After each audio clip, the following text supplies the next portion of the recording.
백승재 기자의 뉴스 와이. 자, 백승재 기자 안녕하세요. 안녕하세요. 중부일보 백승재입니다. 자, 방역 당국은 고령층 고위험군을 중심으로 추가 접종에 대해서 적극적으로 참여해야 한다고 이제 당부를 했습니다. 일단 소식을 좀 전해드리기 전에 코로나19 예방접종 추진 현황을 좀 알아보고 가도록 하죠. 소식을 좀 먼저 전해주시죠. 코로나19 예방접종 대응 추진단은 어제 0시 기준 4,176만 명, 그러니까 인구 대비 81%가 1차 접종을 받았고 3,974만 명, 인구 대비로 77%가 기본 접종을 완료했다고 밝혔습니다. 예. 현재 12세에서 17세 소아청소년과 임신부를 대상으로 기본 접종이 시행 중인데요. 12세에서 17세 소아청소년은 인구 대비 80만 명, 임신부는 1,600명이 1차 접종을 완료했습니다. 18세 이상 미접종자는 지난 일주일 동안 총 16만 6천 명이 1차 접종을 위해서 하루 평균 2만 4천 명이 접종하고 있고요. 추가 접종의 경우 코로나19 치료병원 종사자와 60세 이상 연령층 및 고위험군, 얀센 접종자, 면역 저하자 등 약 73만 명이 접종받았습니다. 네. 자, 그렇다면 아까 제가 이제 고령층 고위험군이 추가 접종이 필요하다고 이제 언급을 했는데 이 내용을 설명해 주시죠.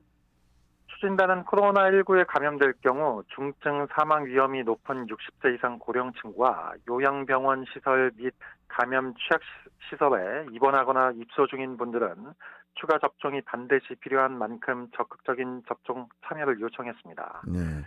고위험군의 가족과 주변 분들에게는 추가 접종 대상 여부 확인과 사전 예약에 관심을 가져줄 것을 요청했고요.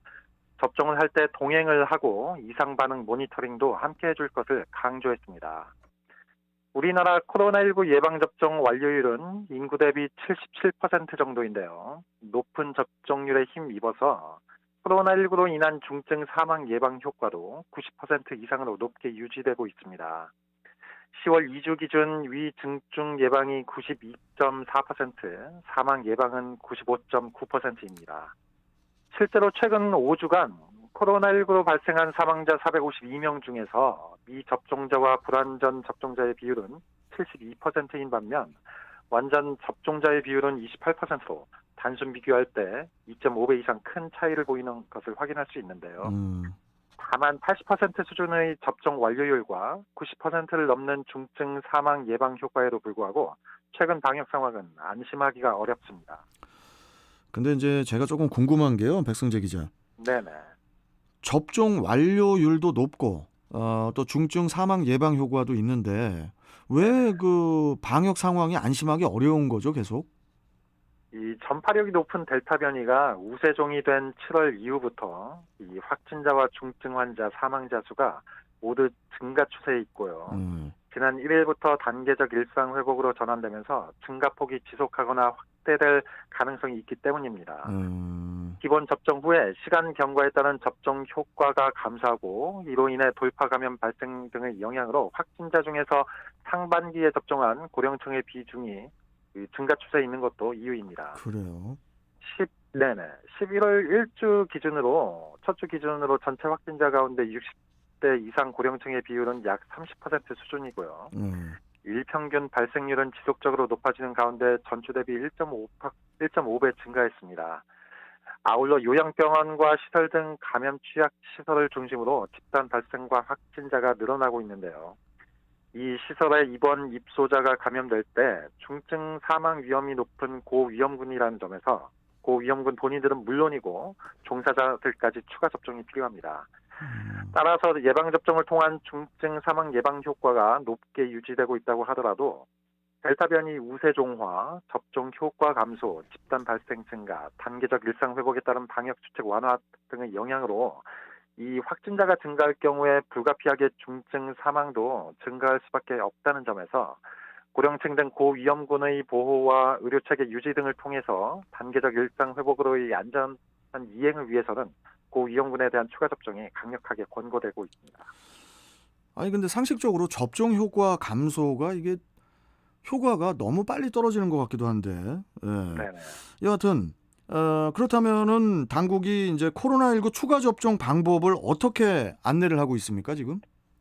델타 변이가 확산되고 접종 완료 후에 돌파 감염 발생이 지속되고 있는데요. 이 기본 접종 후에 시간이 경과하면서 접종 효과가 감소하면서 추가 접종 필요성이 높아진 상황인데 백신 예방 효과를 높여 고위험군을 보호하기 위해 지난달부터 추가 접종을 실시하고 있습니다. 접종 백신은 기본적으로 mRNA 백신을 활용하고 있고 가급적이면 동일 백신으로 백신 종류가 2종을 초과하지 않도록 권고하고 있습니다. 네. 예외적으로는 mRNA 백신 금기 또는 연기 대상에 해당하는 대상자는 의사의 판단 후에 피접종자에게 적합한 백신으로 접종이 가능합니다. 그리고 얀센 백신 기본 접종자 중에서 희망자는 얀센 백신으로 접종이 가능합니다. 접종 간격은 원칙적으로 기본 접종 완료 6개월이 지난 후부터 가급적이면 8개월 이내 추가 접종을 시행하는데요.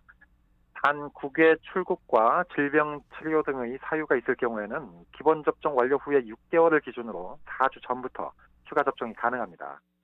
예외 사항으로는 면역 저하자는 기본 접종으로 면역 형성이 불완전하고 얀센 백신 접종자는 돌파 감염 발생 비율이 높다는 점을 고려해서 기본 접종 완료 2개월 이후부터 추가 접종을 권고하고 있습니다. 아까도 이제 제가 잠시 말씀드렸지만은 이 백신 접종 효과가 좀 현저히 떨어지는 것 같은 그런 생각이 들어서 좀 네네. 가격을 좀 내려야 될 것 같지 않나요, 이거? 네, 그럴 필요가 있습니다. 아니 무슨 뭐 다 2차까지 맞았는데 확진자는 계속 나오고 있고, 네네. 또 추가 접종 얘기가 나오면 또 그걸 우리가 또 사야 되는 거잖아요, 백신을. 네네.